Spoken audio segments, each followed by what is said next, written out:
Imagine a world shattered by war twice in a generation, with economies in ruins and a desperate desire for lasting peace.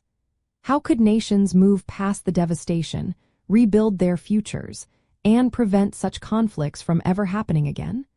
This was the monumental challenge facing leaders after World War II.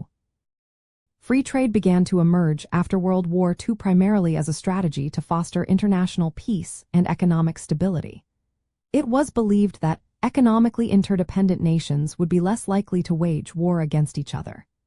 Key international institutions like the General Agreement on Tariffs and Trade, known as GATT, and later the World Trade Organization, were established to promote this vision. The core mechanism behind this shift was a painful lesson learned from the interwar period. In the 1930s, many countries reacted to the Great Depression by raising high tariffs and implementing protectionist policies. This economic nationalism choked off international trade, deepened the global recession, and contributed to political tensions that ultimately led to World War II. Leaders realized that a new approach was essential. The Bretton Woods system, established in 1944, aimed to create a stable global financial and trading environment, ensuring that countries would cooperate rather than compete destructively. So, how did they put this idea into practice? The General Agreement on Tariffs and Trade, or GATT, became the main forum for reducing trade barriers. Member countries engaged in rounds of multilateral negotiations where they gradually lowered tariffs, which are taxes on imported goods. This process made products from different countries more affordable and accessible, increasing trade flows and encouraging economic recovery. The idea was to create a level playing field for all nations, moving away from discriminatory trade practices.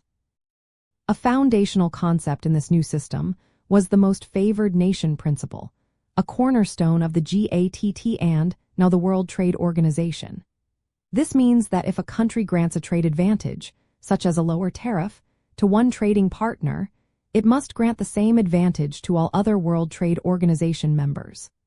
This commitment to non-discrimination fostered fairness and predictability in global commerce. It also encouraged nations to specialize in goods and services where they had a comparative advantage, meaning they could produce them more efficiently, leading to overall global economic gains. These post-war decisions laid the groundwork for the interconnected global economy we know today. By embracing free trade, nations aimed not just for economic prosperity but also for a more peaceful world through shared economic interests. Understanding this historical turning point helps us appreciate how deeply our present-day global supply chains and international relations are shaped by the lessons and aspirations of the mid-20th century. If you're into this, like, subscribe, and drop a comment.